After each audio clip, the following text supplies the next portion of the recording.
treaties, you have international treaties, you have national laws, and then after those laws, there are regulations.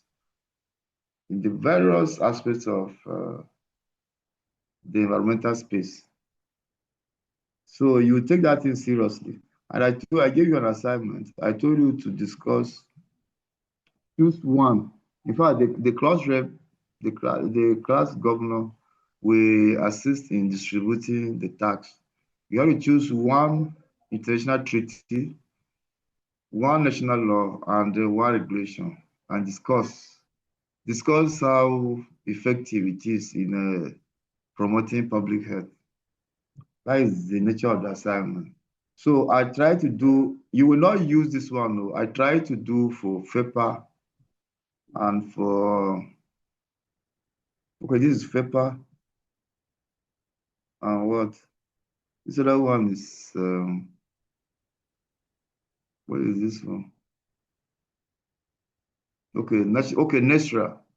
You may not be expected to work on NESRA or FEPA because they are already discussed here.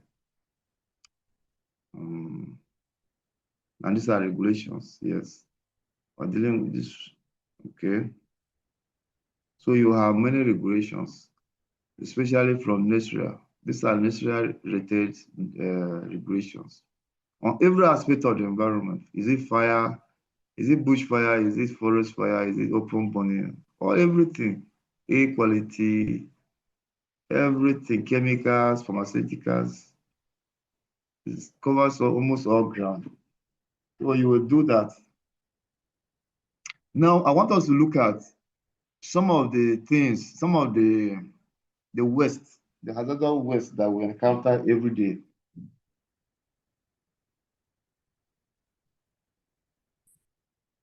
In most cases,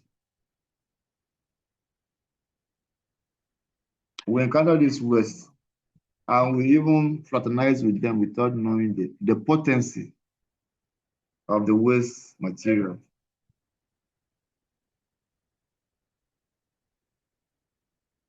So what are hazardous wastes? Hazardous wastes, put it on. Hazardous waste is defined by federal guidelines of 1991 as byproducts of society that can pose a substantial hazard to human health or the environment when improperly managed. So hazardous waste have 4 characteristics: ignitionability, corrosivity, reactivity, or toxicity. And it appears, or as it appears in the list. You know, FEPA has a list of these hazardous substances.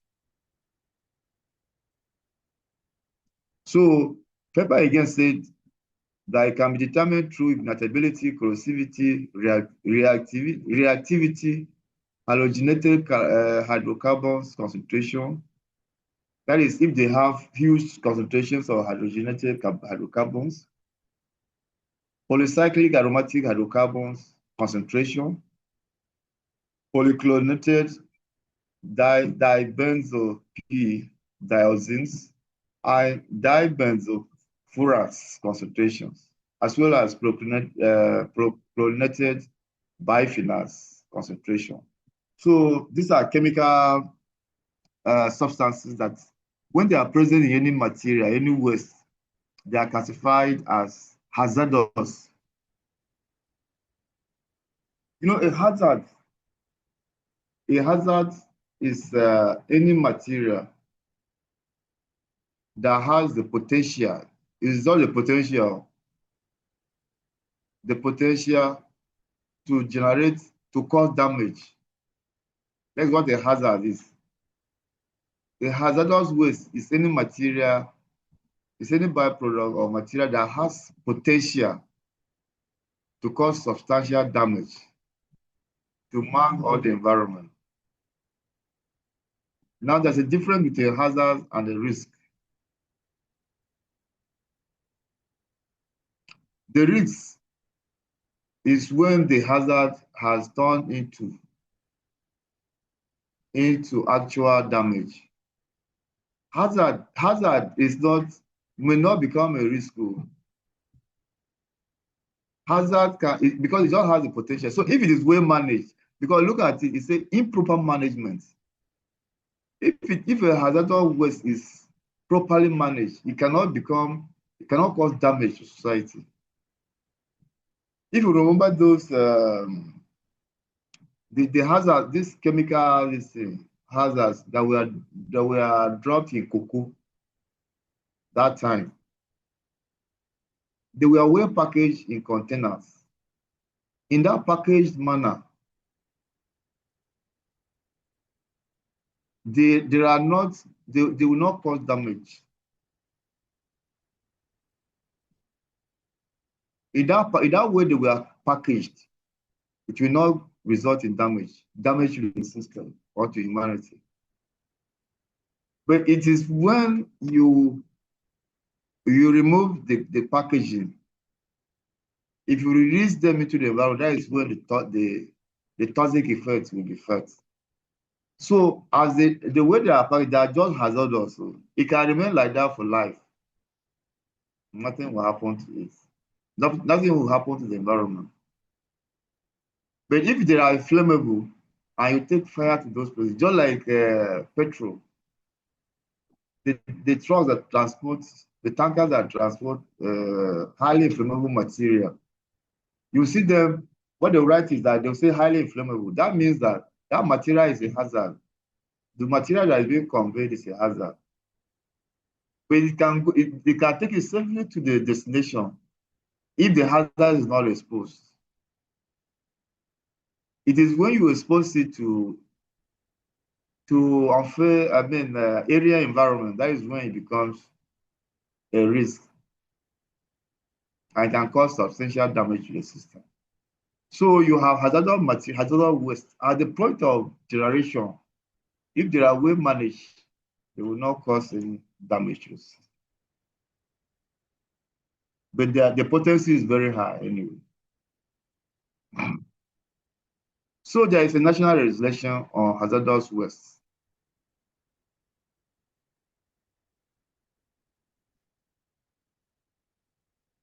There are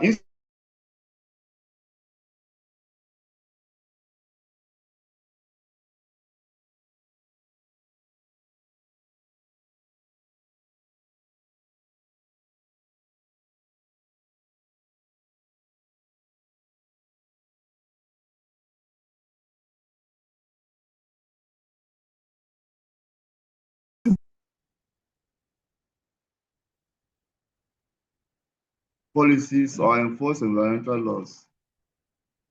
Oh, this man is not. Stop this thing. The simple execution of policies on ground and the enforcement of existing laws in the country can improve environmental situations in Nigeria. So we are discussing all these things about enforcement of policies and laws.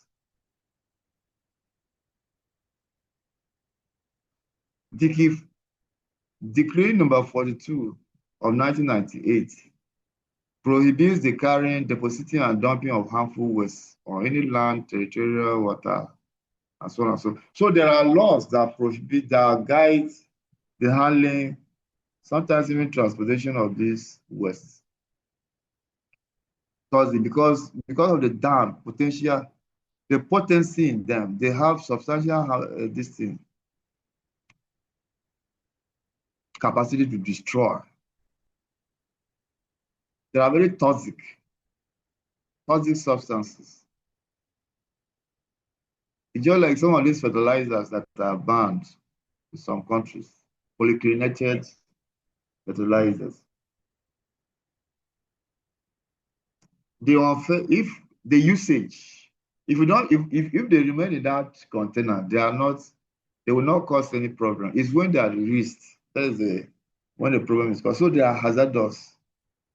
They are hazards because they have the potential. These chemicals have the potential to cause damage. But if we don't release them, they don't cause damage. So oil and gas regulation in Nigeria also has they have this thing. control. They have legislation that has to control the use or the management of hazardous chemicals and waste. You know, a lot of hazardous material arises from oil and gas industry.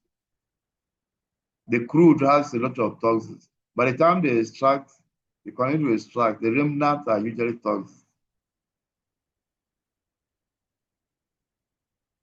So there are some of these, there are some provisions in the oil and gas legislation which has to do with safety requirements for the oil mineral, the oil minerals, the petroleum sector, oil integration waters, petroleum refining, and associated gas reinjection. So in the oil and oil mineral sector, you have the oil mineral regulations. The oil and mineral sector has oil mineral regulations. This has forbids the discharge of noxious or inflammatory gas and penalizes its contravention. So there is a regulation that, if you look at those regulations, there are some that deal with oil minerals or oil and minerals. Then petroleum, there's a regulation on petroleum resources. This prohibits the discharge or escape of petroleum into water without harbor areas and makes provision for precaution in the conveyance of petroleum and rules for safe operations of pipelines. You know, you have a lot of discharges from the petroleum sector, usually from accidents, from deliberate breaking of pipelines, and or maybe from very old equipment. The operations, oil operations using very old and obsolete equipment, they discharge a lot of products into the environment. So there are regulations that guide operations in the petroleum sector. The Oil in Navigable Waters Act.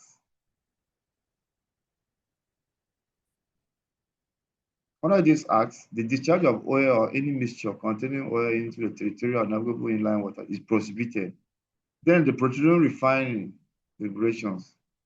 So you just have regulations that deal with those aspects, those sources of pollution, hazardous waste pollution from the oil sector.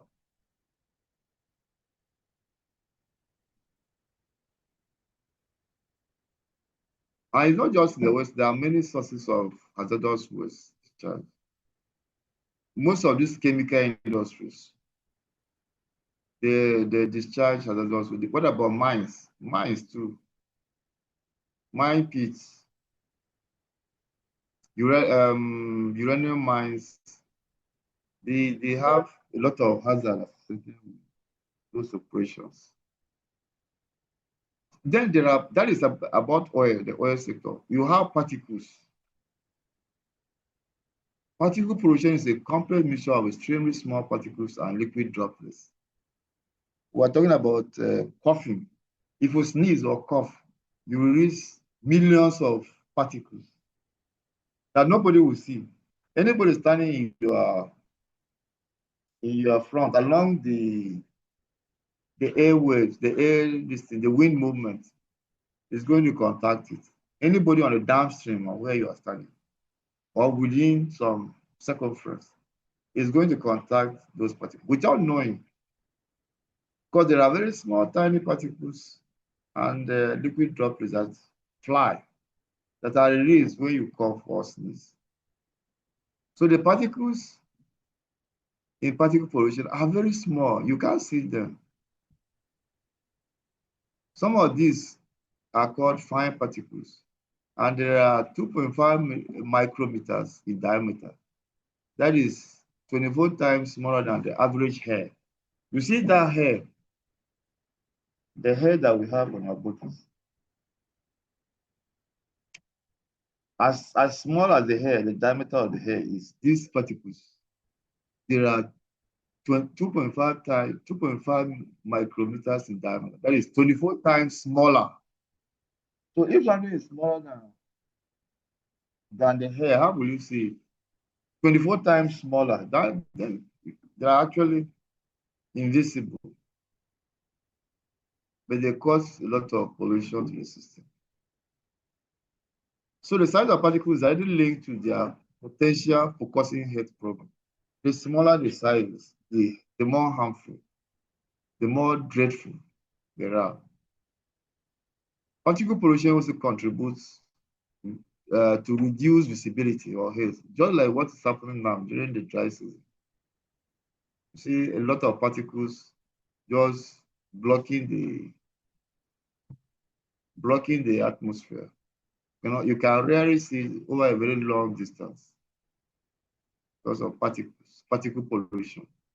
So particle pollution can penetrate into the part of the lungs. Yes, that is very true. As the ivory, into the lung, known as the ivory, which deliver oxygen to the bloodstream. So only God knows how. Wow.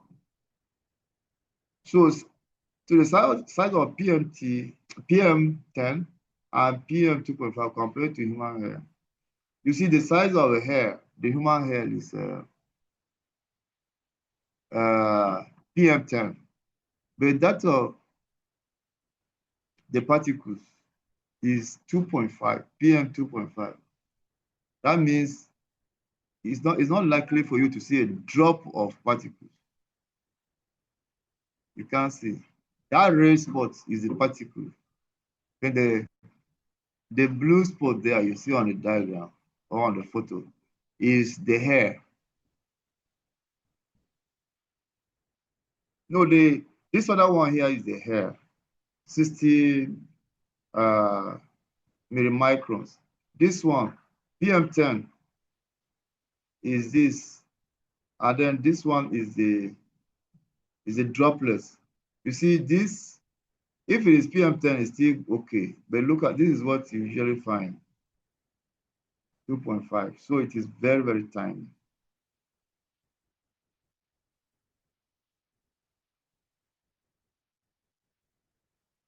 So how are we exposed to particle pollution?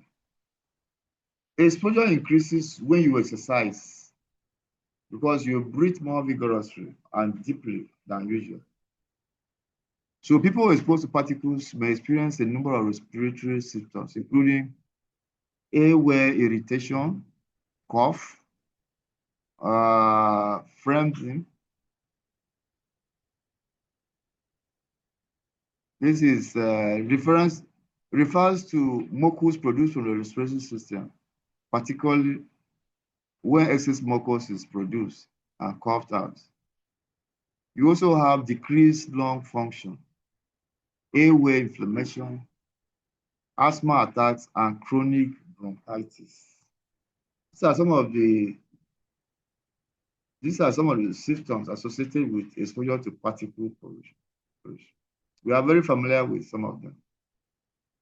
So to the heart, this is what happens. Particle pollution has been linked to changes that indicate your heart isn't as healthy as it used to be. This includes arrhythmias and changes in heart rate, changes in the variability of your heart rate will increase. For example, when you run and return to normal, when you sit quietly, decreased variability is a risk factor for heart attacks. Blood component changes that signal inflammation and increase likelihood of potential blood clots, which can lead to heart attacks. So all these are the effects of, and many more effects of particle pollution. So you see a lot of this. Exposure to hazard minerals, all of them, including particles. These are the entry routes through inhalation If we inhale through your nose, if we inhale particles, they will enter. If we ingest by drinking in water, they will enter. You can absorb from the skin, they will enter. Through injection, assuming you have an injection, these are the most common, entry points into your system. Sometimes you can also absorb through the hand. So you can absorb through the hand. You touch it, and then you ingest or you drink from a contaminated source. You see, when you are, so most of you that drink beer and some other, most of you that drink beer, if you open some of the beer bottles, you see rust on the beer. That's contamination. So when you ingest, you are ingesting the contaminated rust into your system. Sometimes you touch, you touch this material, and then you go and eat. You want to eat maybe meat, roasted fish, for example. You don't wash your hands with soap. You just do wash with water. The thing is still there. The contaminant is still on your hands. So you will touch the meat, you cut the meat and eat with your hands. That is how you are ingesting that material. So there are really many ways to take in these contaminants, this hazardous material. So what are the health impacts of some of these? The health impacts of some of the most commonly generated hazardous waste. This is a table containing, let me try to expand the table.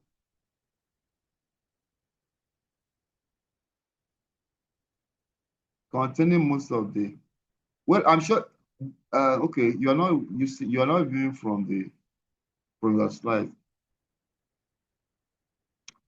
On the left, on the far left here, there are some of the hazardous wastes: peroxide, waste benzene, waste ethylene, waste containing lead, waste containing cadmium, waste containing chromium 6, waste containing arsenic, waste containing cyanide, waste containing sulfuric acid, waste containing sodium hydroxide. All this on the way, and they have corresponding health and environmental impacts on the second column here. Waste xylene causes eyes and mucous membrane irritation and disturbance of liver and kidney. Benzene,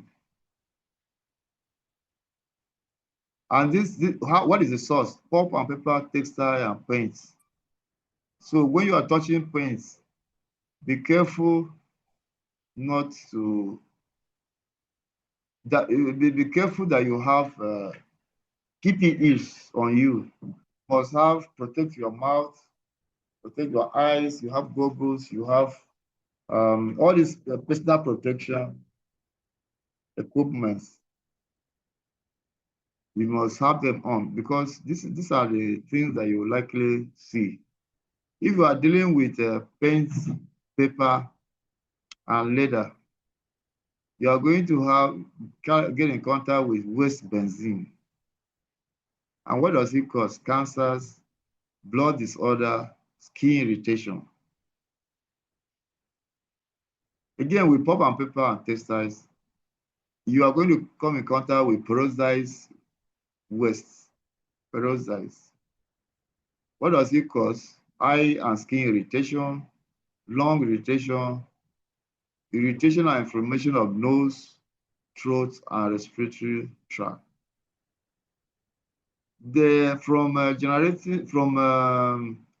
From lead, smelting, inorganic chemical industry, steel, pigment, virtually all industrial activities generate one form of hazardous waste or the other. So you must be careful when working in these environments to have maximum protection. Maximum protection. So from lead smelting, inorganic chemical industry, steel, pigments and paints. Smelting is like what people that do with this foundry industry, people that smelt, people that, blacksmiths, people that mold iron and steel into various products. The environmental impacts are neurological dysfunction in adults and children, high blood pressure in adults, contamination of blood chemistry, kidney and nervous system, and so on and so forth. So you have this, all of them, all the industry dyes, see dyes here, and pigments, metal treatment, and coating. There is cyanide there. Cyanide can kill in seconds, split seconds. If you ingest cyanide, you are gone.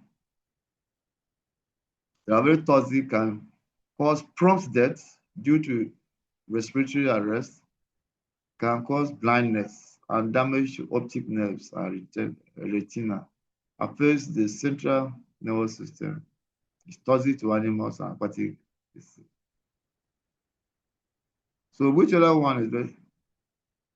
Metal finishing. All this one, leather, sulfur, textiles, paper, tannin, steel.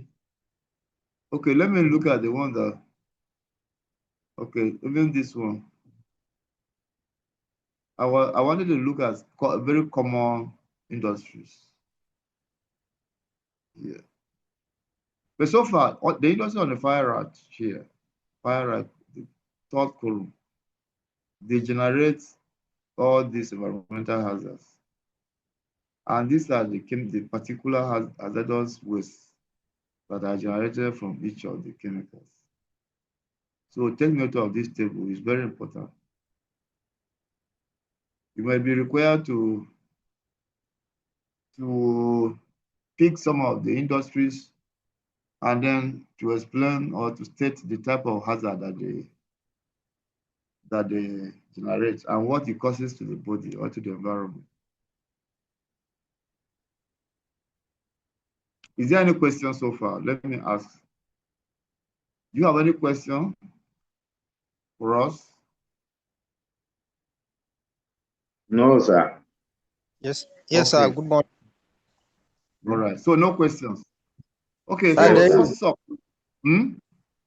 There is, sir. Good morning, sir. Yes. Hello, sir. Yeah. Okay. Sir, please, I want to ask. Yes.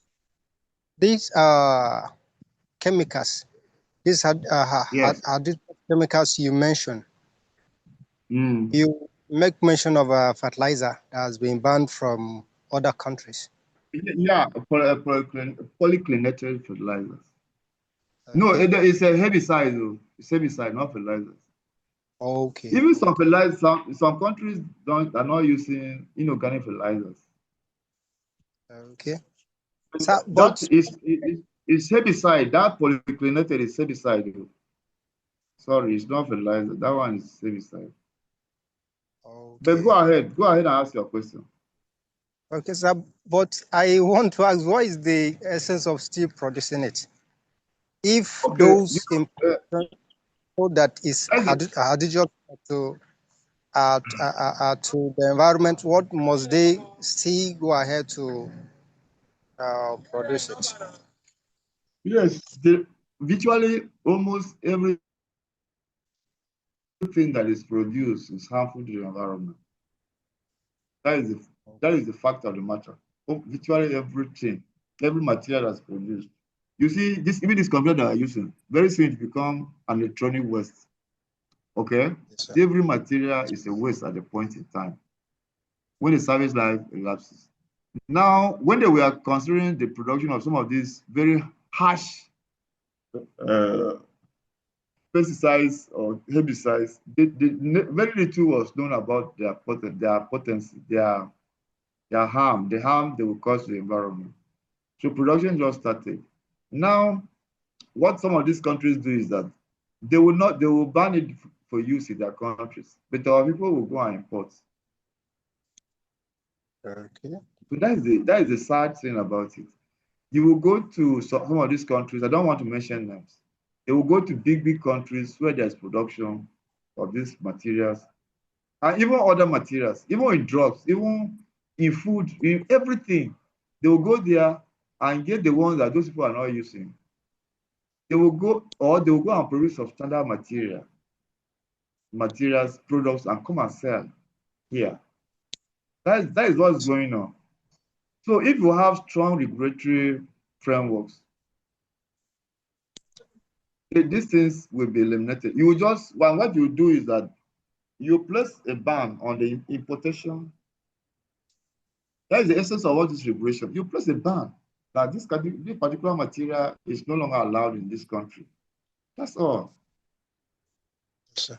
So, but you know what goes on? I am into paint production. Yes, thank you. You make mention of protecting yourself while dealing with paint. Using paint, but yes, sir. Look at what paint is doing. You see that order that you perceive when you are using paint. Yes, sir. It's not good for your system. Oh. Look at paint here. Over time, you will begin to feel these things. Look at paint here. You see where the cursor is. Look yes, at sir. paint. If you look at the number 2 here, paint.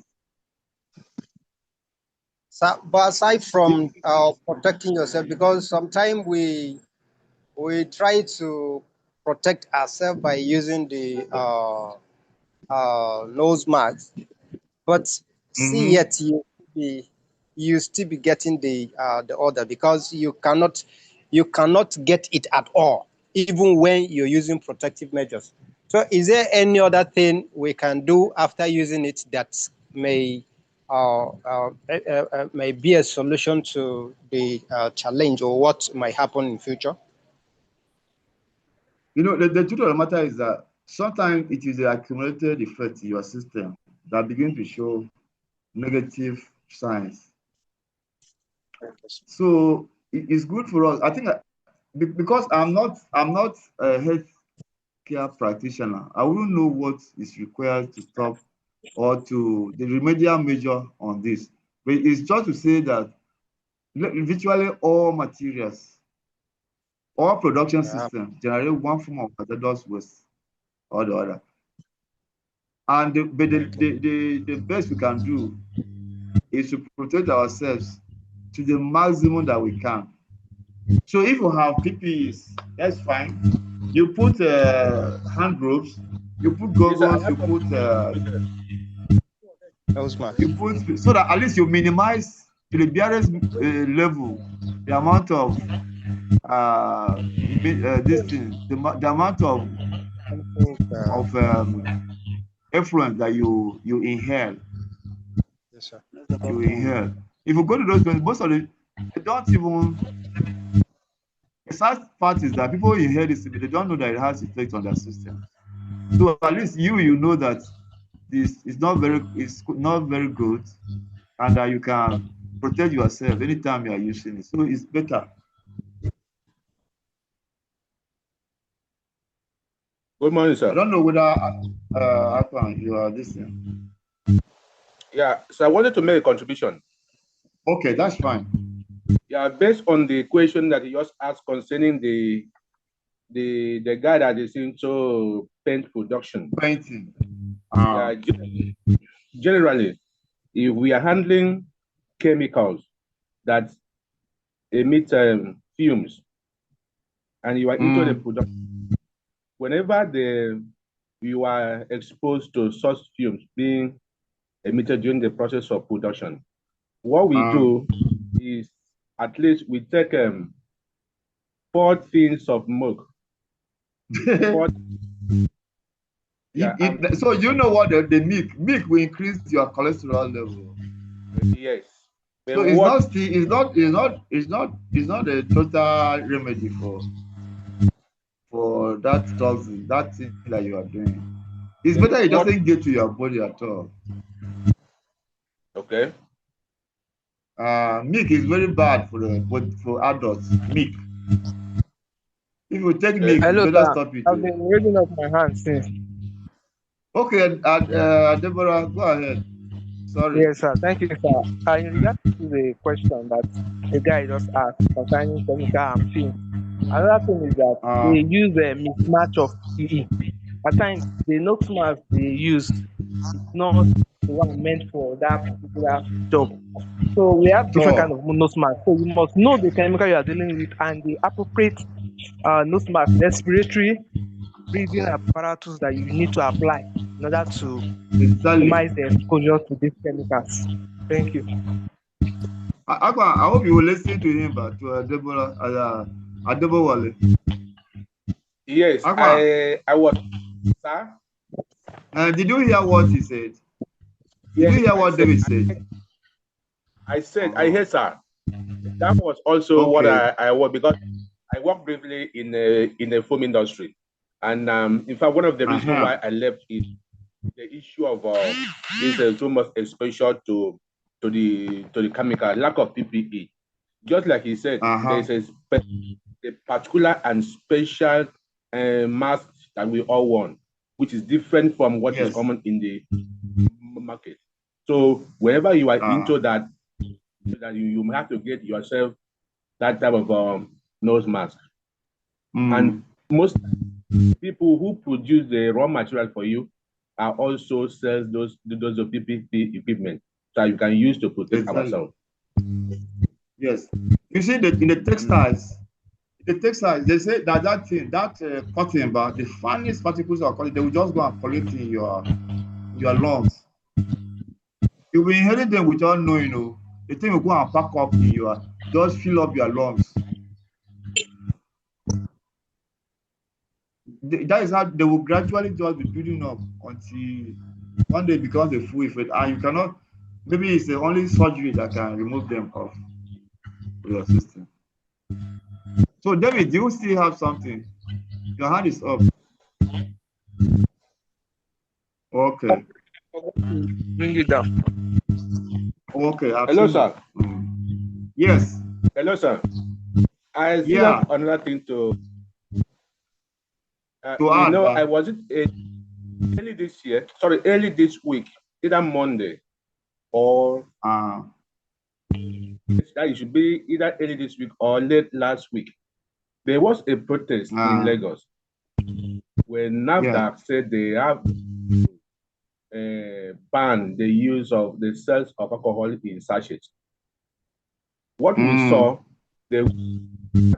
people were protesting for NAFDAC that they must ban due to the health effect, the impact. Because NAFDAC concern is to safeguard public health. We also have the other set of people coming to protest that NAFDAC should not proceed on the ban. What we have in Nigeria, the problem we have in Nigeria, the marketers seem to be powerful than the government. In this aspect, as we are about to go in, as we are still progressing, how do we have a decision whereby there is a laid down law in Nigeria, and some people that we said the marketers have what it takes to challenge the law we have in the system? Because the public health will be the only thing I can say is lack of political will to do what you want. If you are empowered by law, if the government wants, that thing will stop. That thing will stop. Yes. What do? You just go and collect all this thing. You see, that thing is very bad though. That sachet this thing, alcohol, it's very toxic. It's very toxic. Some of them are even done in people's toilets or bedrooms. Those sachet, In fact, the way I hate plastics, this single use, the way I hate them, anything that is packaged in that thing. You see, the environment that thing is exposed is even harsh. It's even hazardous. Plastics, once they are exposed to high temperatures, they begin to emit carcinogenic substances. So when they are mixed with your material, with what you are eating, are you not taking in cancer material? So you expose yourself dangerously to cancerous material without knowing. And even the distance itself, the alcohol you are taking on its own is too hard. It's too harsh for the system. We are in a tropical environment, and then taking that level of highly concentrated alcohol is not good for the system. It breaks down the liver, because of continuously trying to remove the toxin from the system. The liver breaks down. That's why you have liver cirrhosis.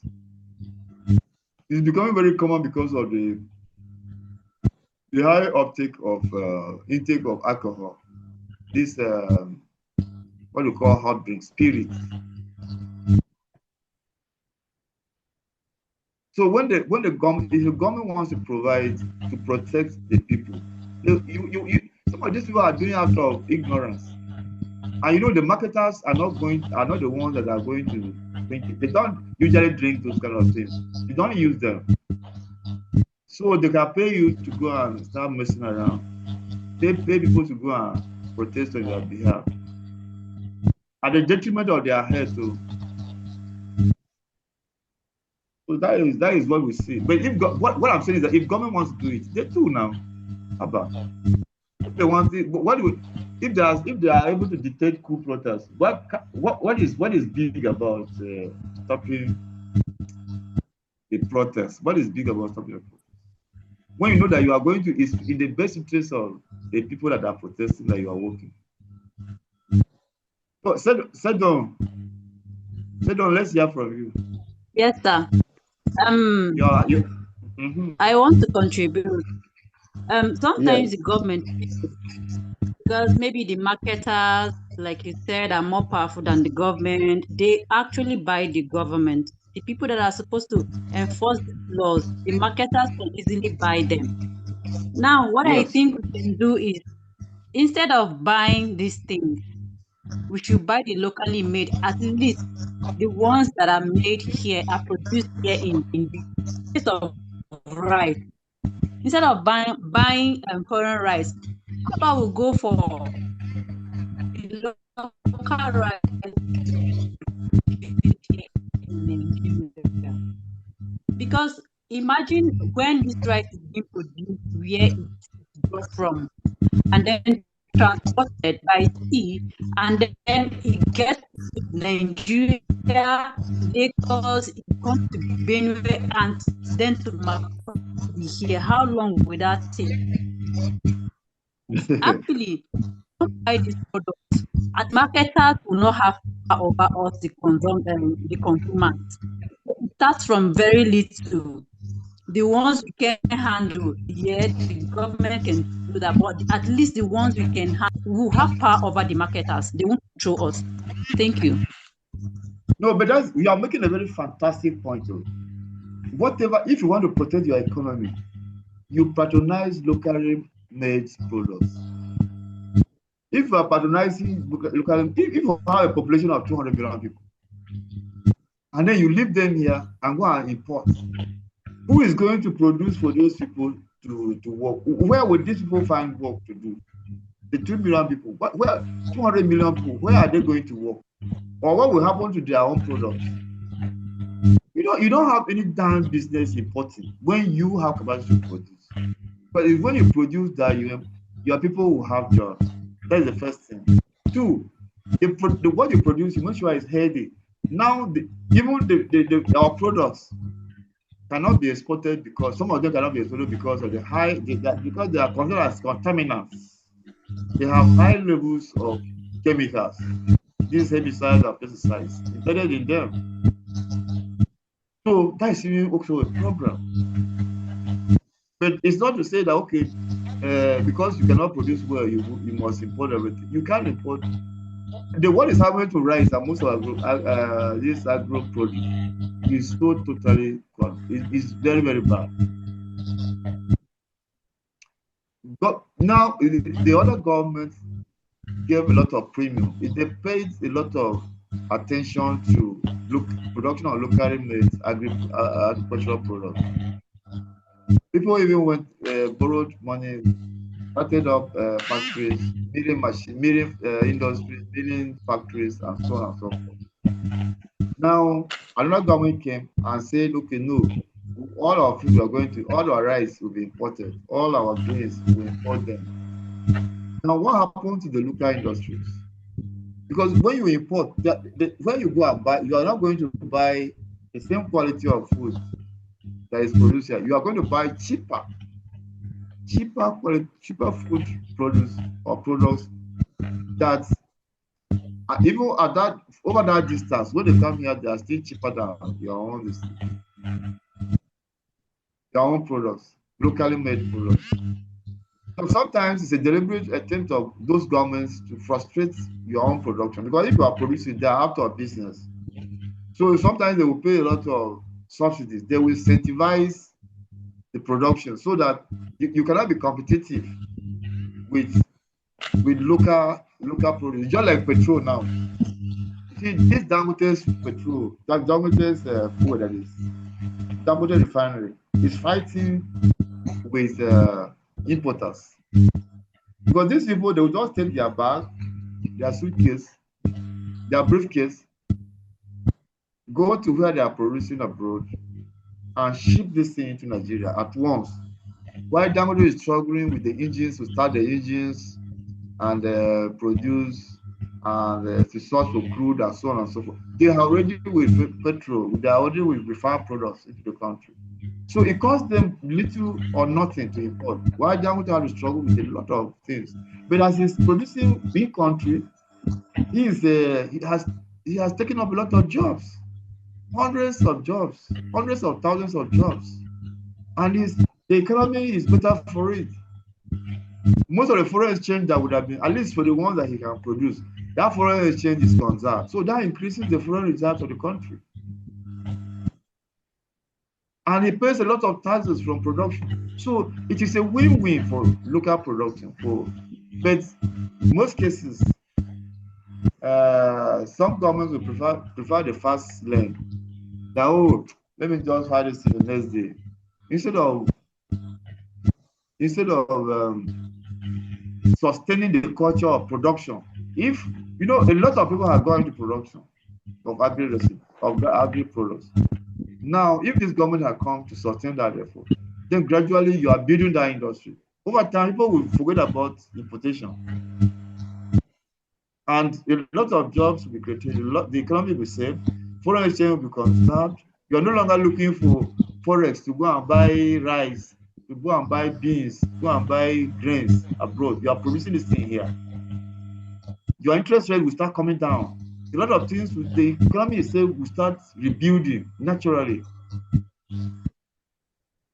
When you look for forex, when you are looking for forex to go on for medical this thing, to go and do your medicals abroad, to pay children's school fees abroad, for everything, to buy even rice, to buy toothpick abroad, to buy everything. So how can the economy stabilize? How can interest rate come down? How can even the exchange rate come down? Because there is so much demand. The demand is more than supply. And this is an unnecessary demand that is created. So this thing you opened up is a very, very, very big discussion. I hope that our governments will listen to us. So is there any other concern? So take note of this particular table. We are going to be requiring you to say a lot about it. Okay, so we are going to let's look at the sources of pollution. other sources of pollution in Nigeria. Because we discussed just the one that had to deal with health. Now, other sources. One of the most consistent causes of pollution is that of vehicular emissions. Consistent. Because even you that is traveling or moving from, you're going to work or going to your business place or going to where you are doing your contract or whatever, you are emitting hydrocarbons. You are polluting the environment. In Nigeria, a large amount of these automobiles will be of the age category, and with many cars, motorbikes, and even heavy-duty vehicles such as trucks, lorries, and buses, all utilizing engines that are way past their best days. So you see, if you are using an old vehicle, the efficiency has dropped, and so they are more likely to take more hydrocarbons. And as they take, the conversion system will be lower. The efficiency of those engines is lower. So a lot of pollution, a lot of unburned fuel will be discharged from old vehicles. If you are driving ahead behind an old vehicle, you see the type of fumes that is coming out. But those dark fumes is the evidence that the conversion, the burning cycle is not complete. There's a lot of unburned hydrocarbon. So you have many of them because of poverty in Nigeria and because of lack of regulation of automobile system. Proper regulation, I mean to say. You have old vehicles that are supposed to be even scrapped. They are still plying our rules, polluting the environment everywhere. So apart from automobiles or vehicular emissions, other causes of pollution include emissions from factories.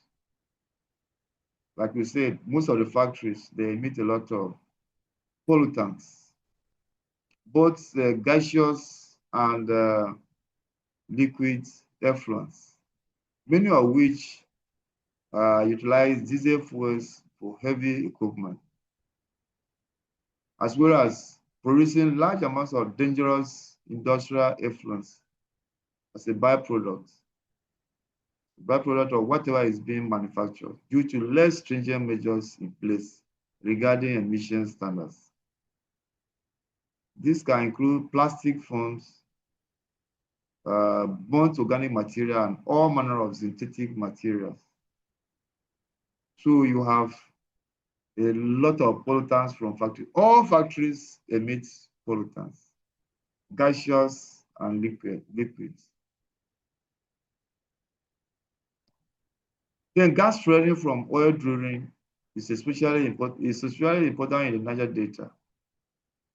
Combustion of gas flares is very inefficient. Thus, a major portion of gas is vented as methane. You know, in the production of oil, production of crude, the first four gases, if you see that light that is always up, is burning as the gas is passing by. The first four gases, methane, butane, ethane, I think ethane and propane, the first four, they are burnt off. They are highly volatile. So you have to burn them off. That is the one that can be liquefied. In most systems, instead of burning them off, flaring them, that is what we call gas flaring. Gas flaring, the burning of those highly volatile gases that are contained in the hydrocarbon. You flare them off to remain the other ones, the other less volatile gases. Because if those ones are in your crude, you cannot drive your vehicle, you just get burnt. So that process generates acid rain. Gases that cause acid rain, that cause a lot of effects on the system. That gas flowing. Then the vast amount of waste that is produced across the country is often disposed of by burning. So you can see burning everywhere. Burning of flaring of biomass. A practice that occurs mostly in lower income districts due to lack of waste disposal infrastructure. These two can release fumes from both organic material as well as synthetic items such as plastics or rubber, along with hazardous materials such as batteries or electronic waste. So if you go to dump sites, you see what is happening there. Burnings, all manner of burnings are taking place. Plastics are being burnt, single-use plastics, multiple-use plastics. A lot of material, even textiles, used textiles like clothing, shoes, all manner of things are being burnt. Tires. So much pollution from those areas too. Then you have indoor air pollution. A lot of pollution takes place indoors because many houses using either kerosene stoves or simple wood stoves are always burning one thing or the other, both of which can increase toxic smoke and particle smoke, which build up inside households. Now, indoor air pollution is not just as simply explained by what you are saying here. You see, there are sometimes you enter even the toilet, the bathroom, the smell. If you don't treat your bathroom very well, it smells. All those are pollution, sources of pollution. The kitchen, there are always smells. Odor is always resulting from kitchens that are not well made, that are not well taken care of. You have where there are overcrowded people. If more than a number of people are staying in a particular room, there's pollution there. The room will have more carbon dioxide than oxygen. So there are many sources. See, the sprays, even the perfumes that you put on, there are a source of indoor air pollution. What about the insecticides, all those insecticides that you spray in the room? All the things your wife or the woman will spray on their head when they are spraying their hair in the morning. All those things are sources of pollution. But it's unknown. Little is it known to us that we are polluting our indoor environment. So there is a lot of pollution that takes place knowingly or unknowingly in our homes. Even some creams, they have what you call scents. All the scents, they are pollutants. So a lot of pollution comes from the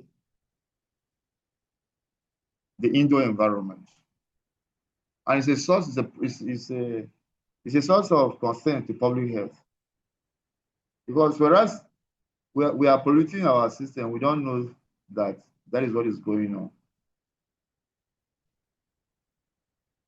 So take note of the sources of pollution that we have. So air pollution in Nigeria, causes and effects.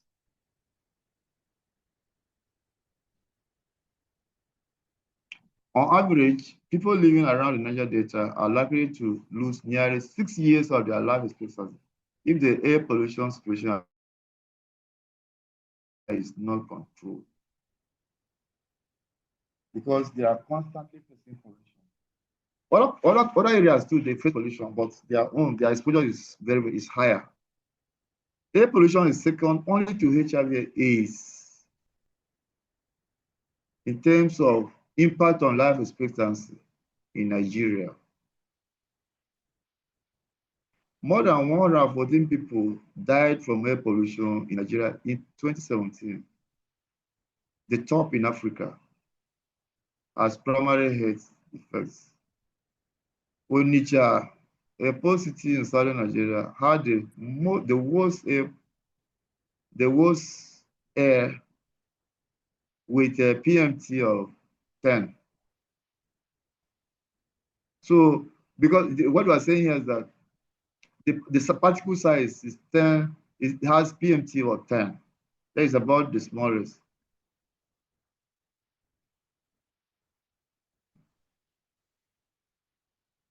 According to WHO, the Kano had Africa's worst air pollution in 2018. Nigeria's Air Quality Monitoring Agency does not issue air quality alerts, even when air quality levels are expected to adversely impact health. That is the problem. So Nigeria has a mortality rate of air pollution of 307.4 for every 100,000 people. Nigeria has annual mean concentrations of 46.3 milligram per meter cube of PM2.5 pollutants, 9 times above the WHO guidelines for outdoor air pollution. So these figures may have increased by now. These are old figures because the quality of the environment is degrading by the day.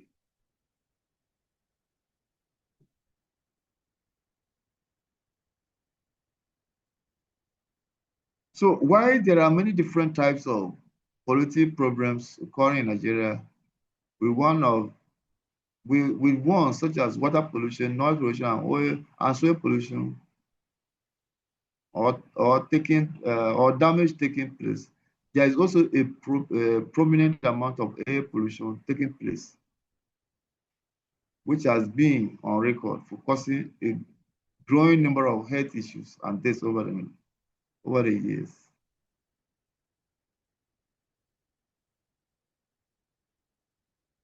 Nigeria came in with a PM 2.5 reading of 21.40 microgram per meter cube in 2019, placing it in the 39th spot out of all countries ranked worldwide.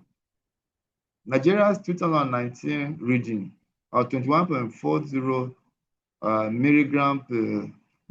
microgram per meter cube put it into the moderate ratings.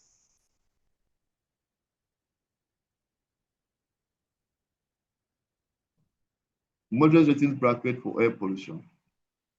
This indicates that Nigeria is subject to less than appreciable levels of air pollution, air quality in certain areas, but also has many areas that will have a more pristine quality of air. All these indices would have increased by now because we no longer have pristine areas. The level of deforestation has destroyed most of our pristine environments. Everywhere, the forests are, if they are barely existing as we speak, because most of the pristine areas, the natural forests and the water bodies are being encroached upon. So the pollution levels I'm sure would have increased by now.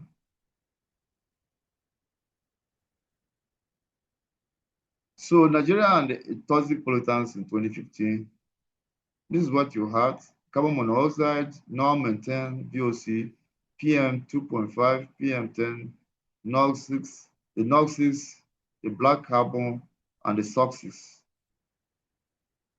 Then what is this? The health cost, okay, the health cost of environmental degradation as a percentage of GDP. This is 2006. So water contamination, it causes this 0.81 mortality, 0.02 morbidity. Cost of illness is 0.45. So total is 1.3 of the GDP. So mortality is the number of deaths per 1,000. while morbidity is the number of people that fall sick per 1,000. That is what we're saying here. So water contamination contributes to the number of the disease condition. Water contamination contributes to 0.02% of disease conditions. The people you see in hospitals, what we are saying is that 0.025% of the disease condition are as a result of water contamination.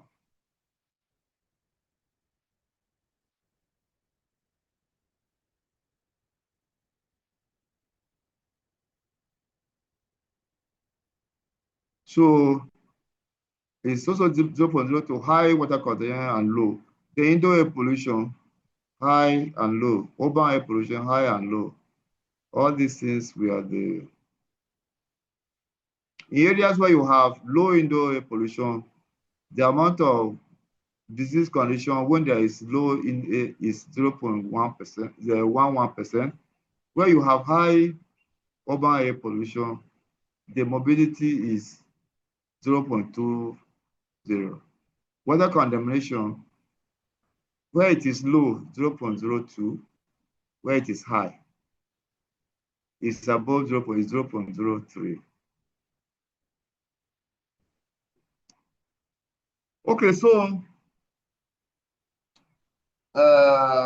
for you to reduce the impact of pollution on the health condition of citizens, there must be fines, penalties, and imprisonments.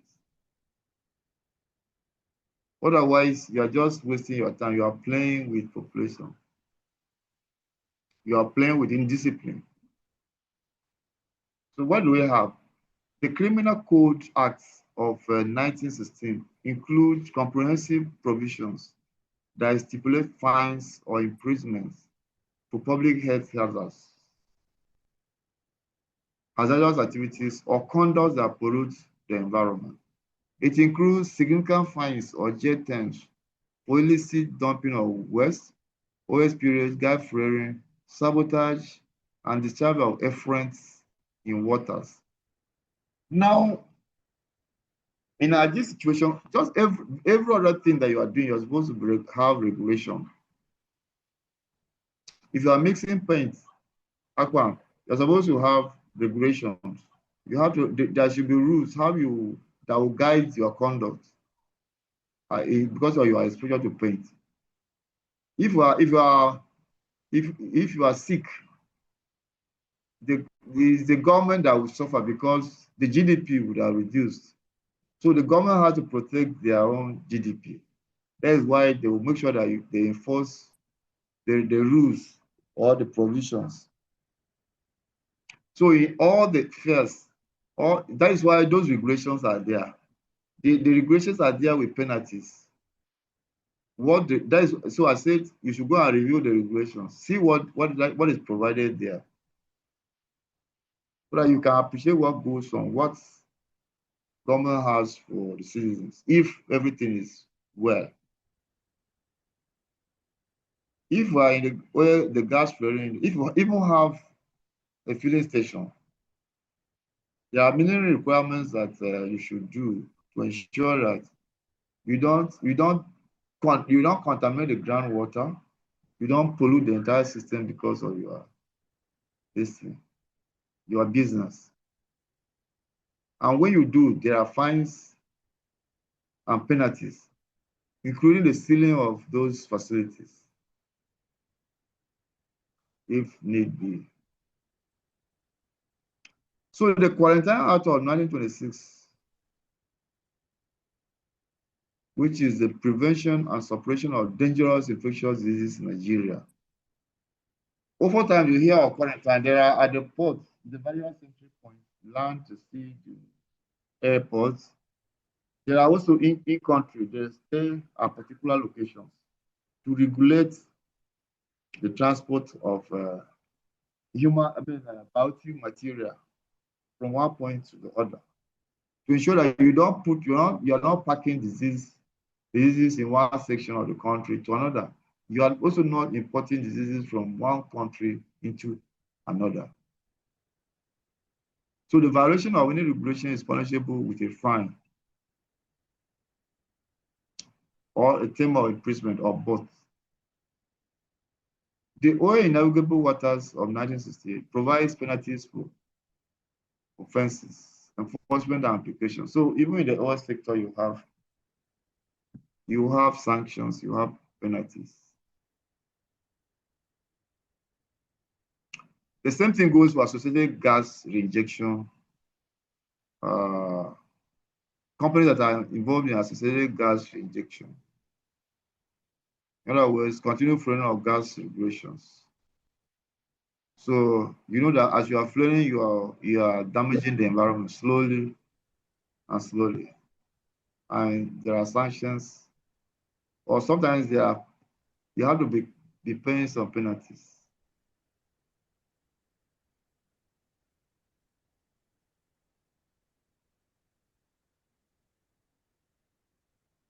There's the prohibition on the discharge of oils into sea areas,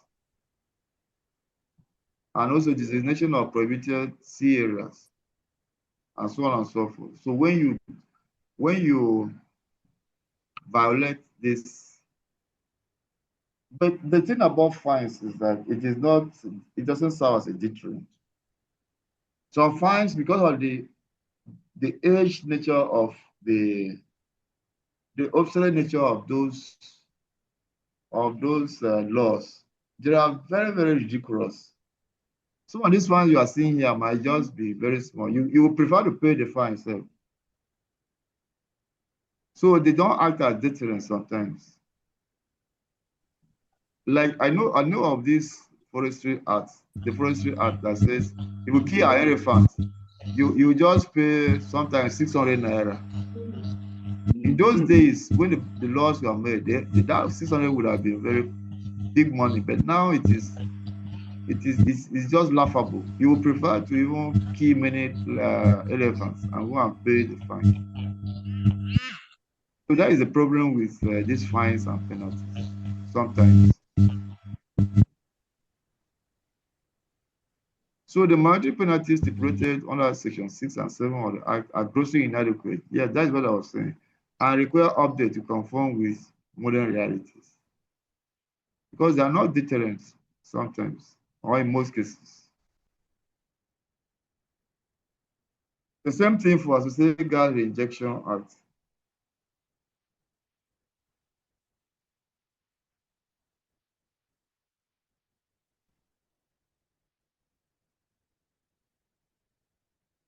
So in the Agricultural Control and Importation, we talked about this Act of 1964, aims at controlling and preventing the spread of plant diseases and pests through imported items.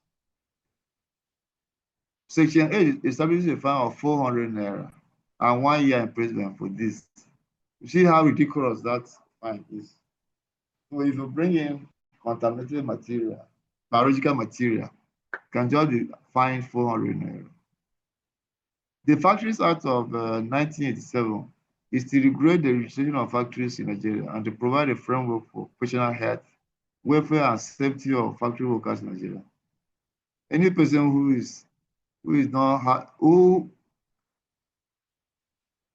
who has not been certified a certificate of registration occupies or uses any premises as a factory is guilty of an offense liable to on conviction to a fine not exceeding 2,000 naira. These are ridiculous fines or imprisonment to 12 months or both. The Petroleum Products Distribution Act of 1975 provides the willful obstruction of prevention of petroleum products. This act seeks to outlaw such conduct. The offenses of sabotage is punishable by a death penalty or a term of imprisonment not exceeding 21 days. You see, so what happens in the Niger Delta now? Look at or anywhere that they are extracting petroleum products. It is on this thing. I think this was the ticket that was used that were used for conviction of Kensal Weaver and some of those activists. But I think it is not, since then, this thing has not, that kind of punishment has not been effective. The harmful waste decree 4209 imposes criminal liability on unauthorized dumping of harmful waste on lands or in Nigerian waters.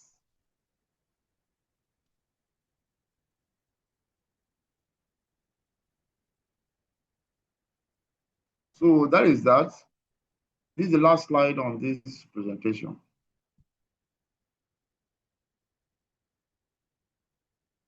It's on access to justice and judicial proceedings.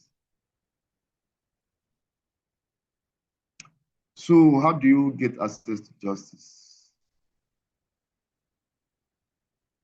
Access to justice means access to information, access to decision-making, possibility to participate, and access to redress and legal remedy for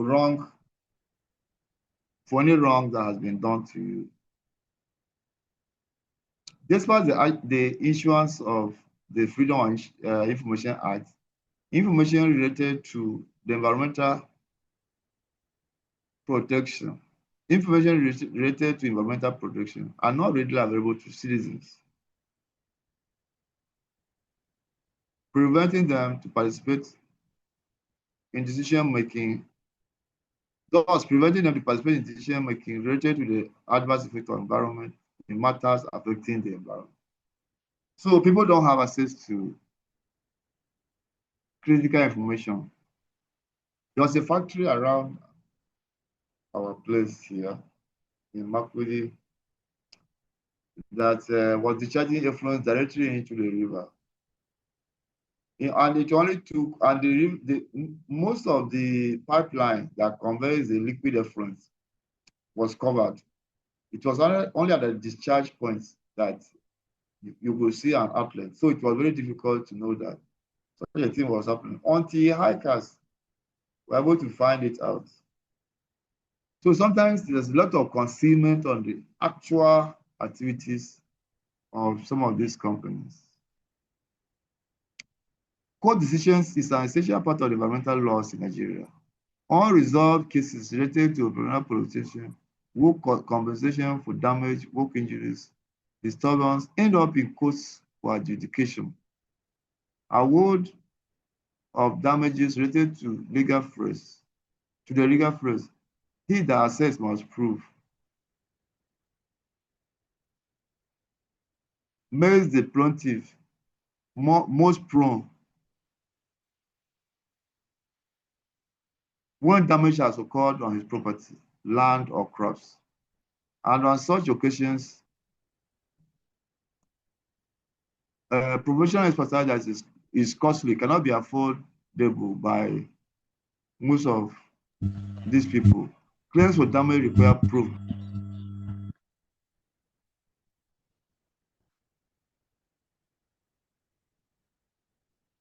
Yes, sir. Hello, sir.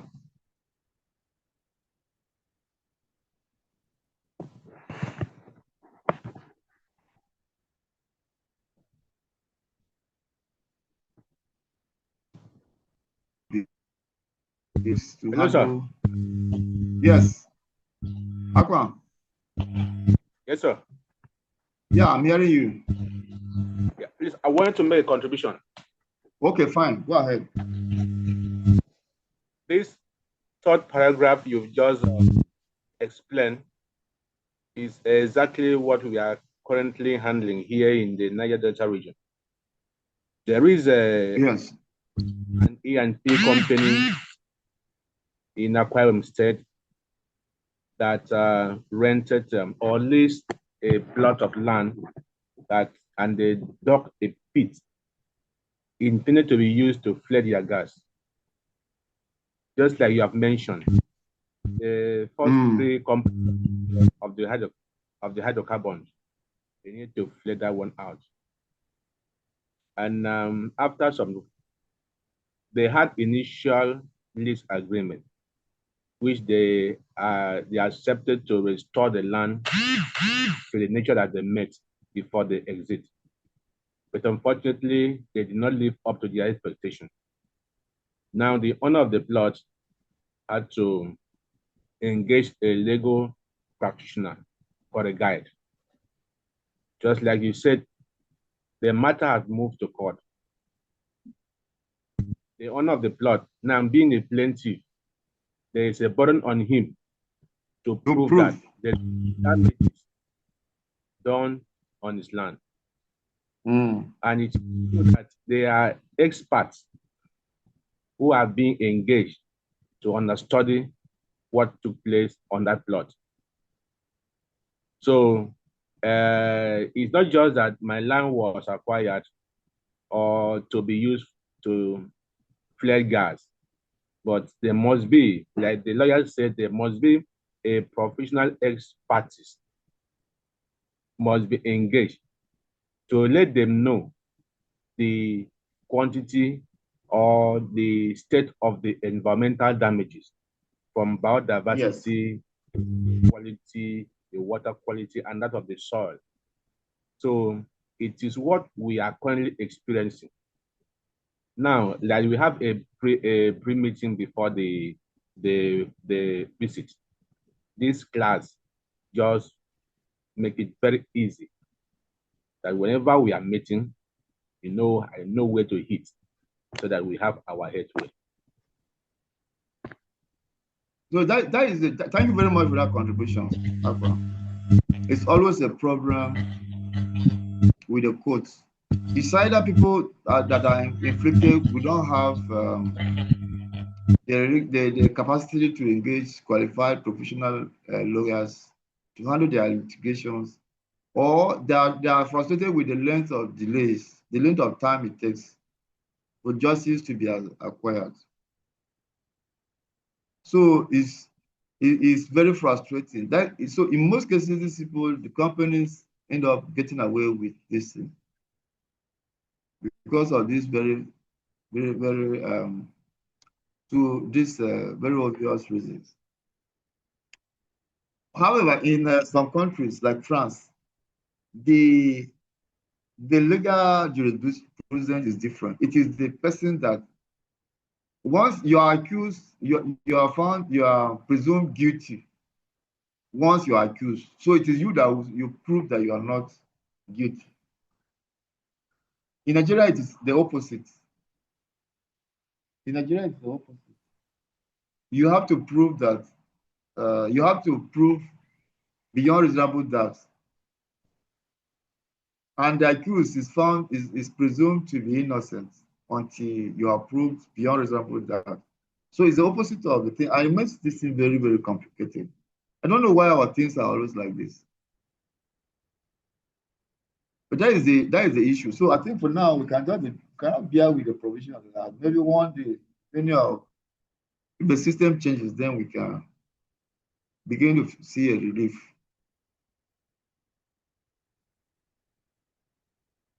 So generally, matters related to mines and minerals, including oil, are referred to the Federal High Courts. Also, the impacts on OSPA may take years to become visible or cause reasonable amount of damage, or may take long and resources that the victims could not afford.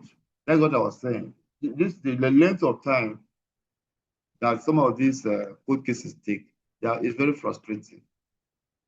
Up to now, Shea is still handling some cases with the brokers in Niger Delta in some British courts. Things of the 80s and 90s, cases as long as that are still in courts now, from one court to the other. So it's a problem sometimes. So thank you very much. If there are other concerns, if there are other issues, let us know. Otherwise, we will stop at this point. Then in the afternoon, Mrs. Lam will not be coming. So in that afternoon, we come and look at we'll look at those of you that are already ready. We will start making presentations on the assignment of yesterday. For those that are ready, because I want you to make a presentation.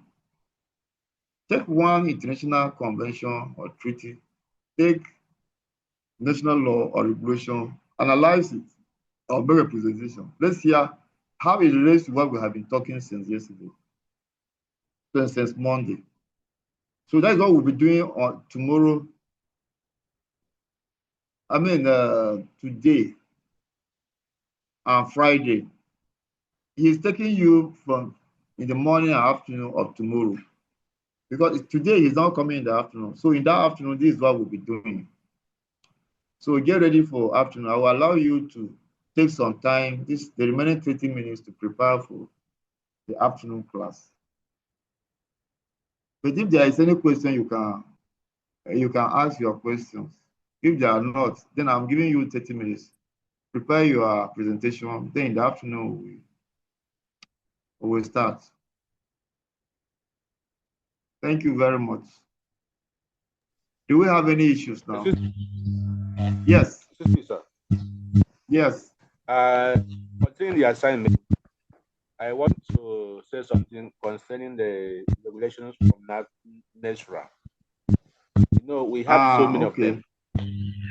Are we not going to dwell in any of them? On NESRA? Yes, sir. No, all the decisions are NESRA. All the regulations are NESRA. Okay, we should forget about NESRA. All the regulations, but it's NESRA that said already has been discussed. So if I say talk on NESRA now, you are just going to repeat what we have said. And I told the class in a particular sector. Yes, there are many sectors. Yes, go ahead. For example, in the telecommunication and broadcasting facility sector. Exactly. Yes, there is. Can we pick one like that, or we should forget about NESRA at all? No, that's what I'm saying. That's what I said. In every sector, just take one area. In every listing, take one regulation. Okay. Thank you, sir.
Hello, class. Hello, Akpam. Are we still following? Yes, we are. I think he's. The lecturer said he will meet us again in the afternoon. He probably dropped the call. So he's supposed to go and prepare.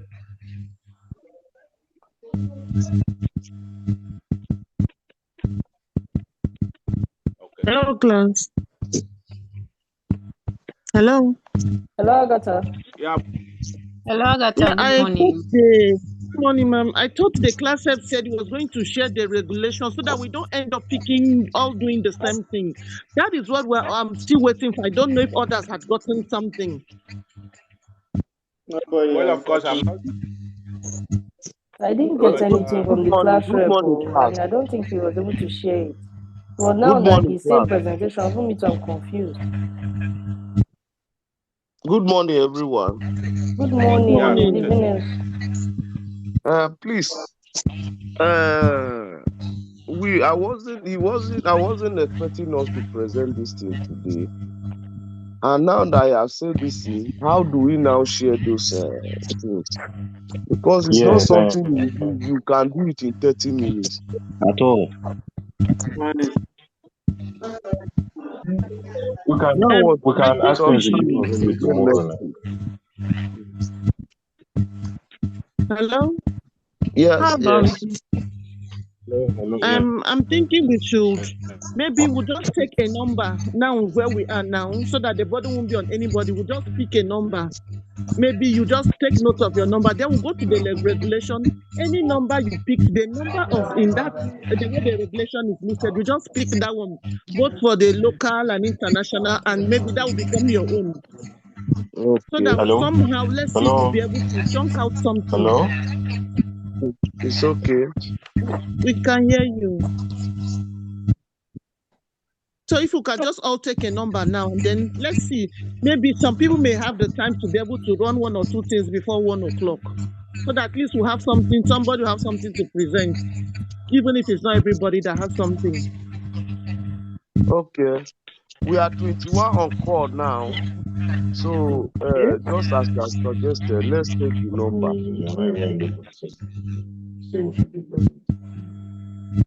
But first of all, do we all agree to that so that nobody will come asking plenty questions again? Yeah, it's very fair. We can do with that because there's no time again. 30 minutes that he's giving is not even enough. And the possibility of anybody rounding up today, that same laws are not, it's not definitely possible. So let's just do what we can and present what we can present. Okay, so okay. Me, I'm taking number 1. Me, I'm taking number 1. Who is taking number 2? I'll take number 2 then. That's Agatha.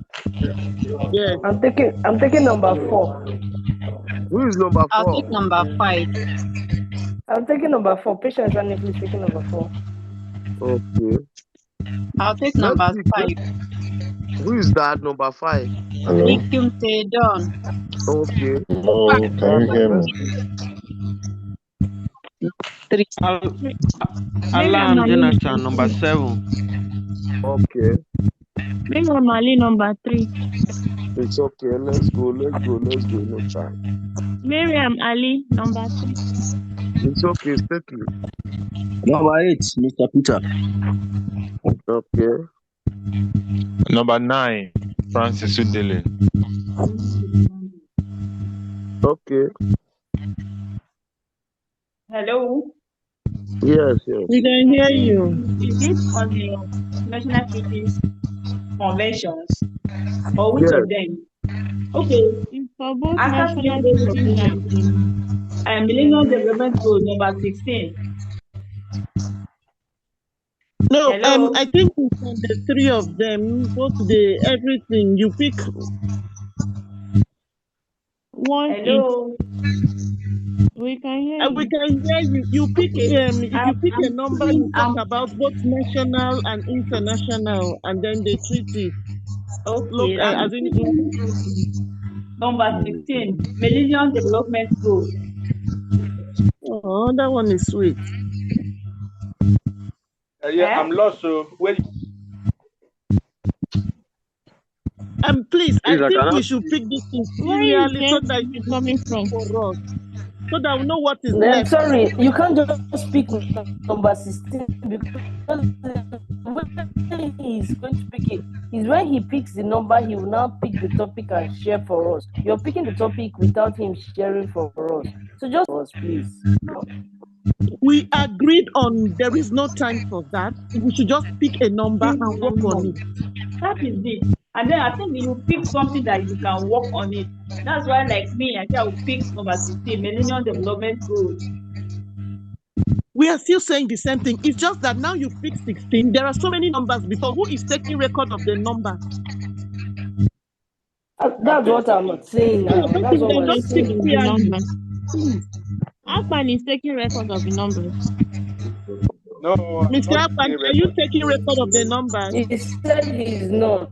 He said he's not. Sedon. Is Sedon on the I call? don't Sedon. Is Sedon on the call?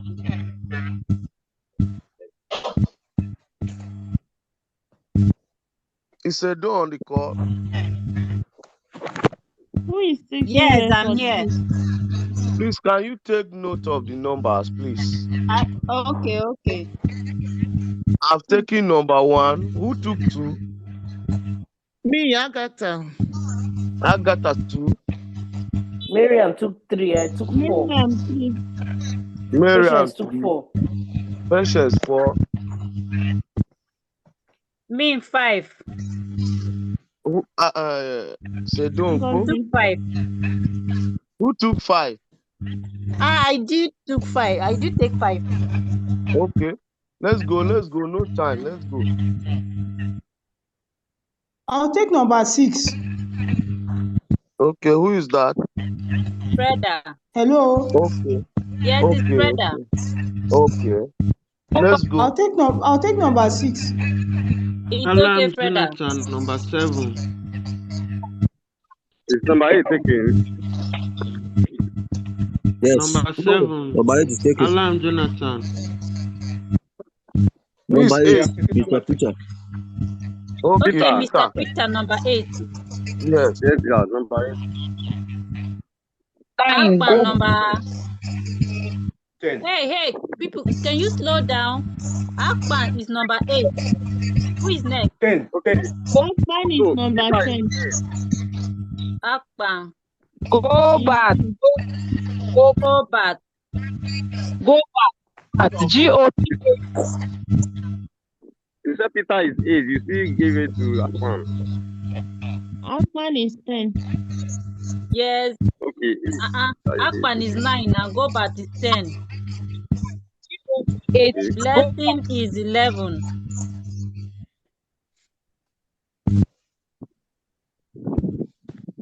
Hello?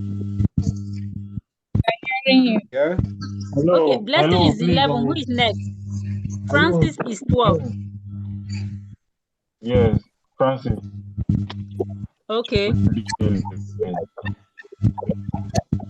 Ikenu is 13. 1 John 14. I thought from empty vote. 1 14. John 14. Yes.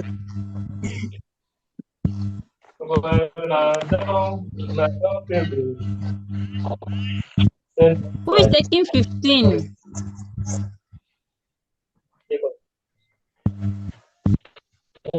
Number 15.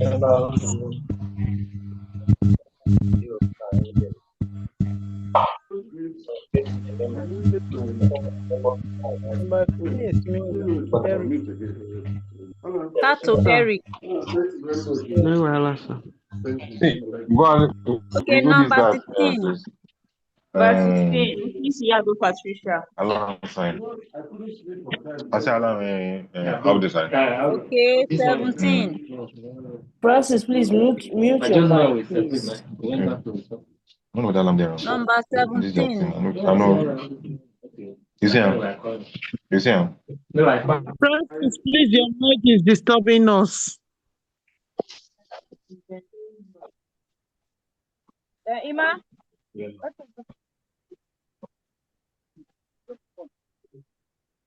Are we done? Number 17.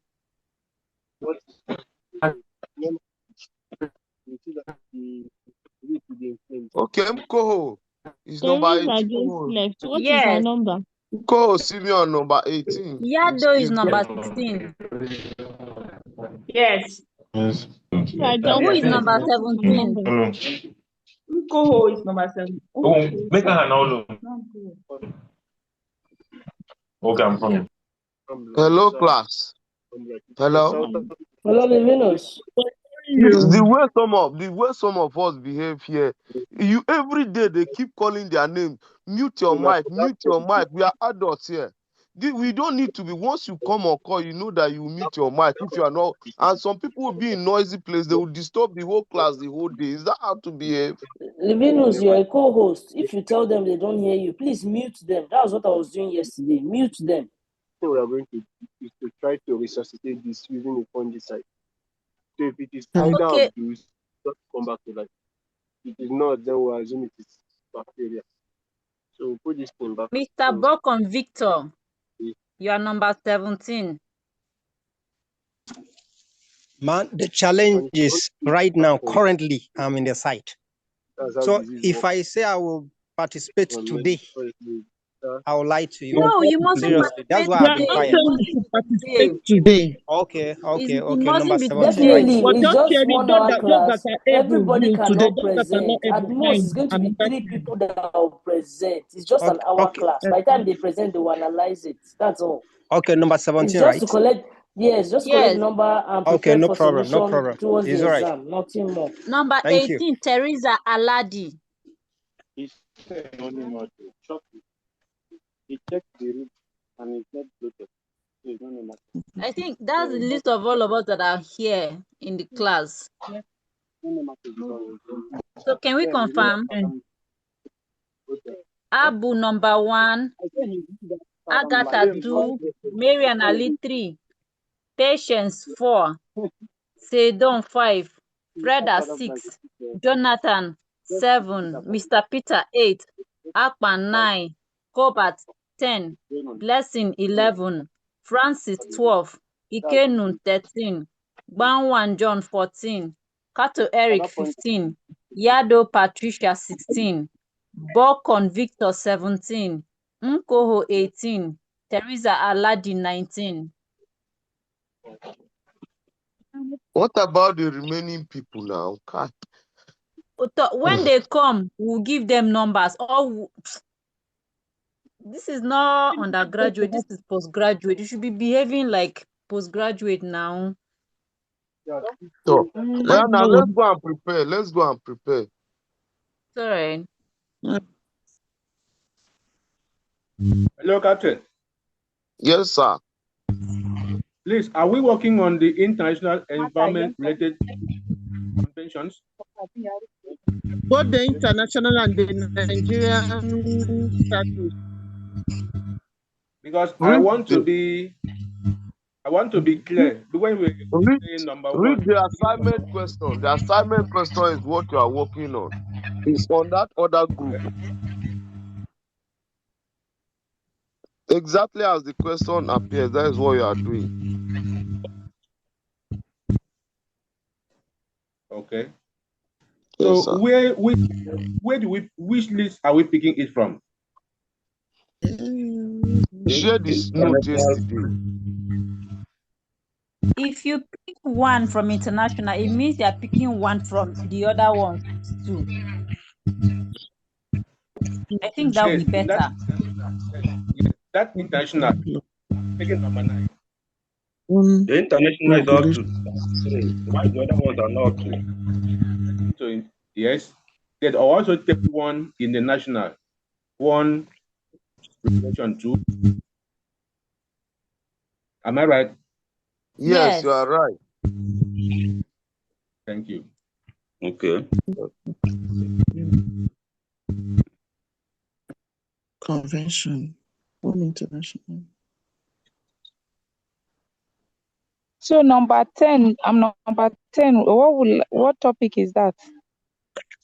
Please, if you look at the note, you see it. And I realize we're talking about 3 things: the international agreements to convention, one national law, and one regulation. Their mandate and evaluate the performance of each. See you later in class. Bye.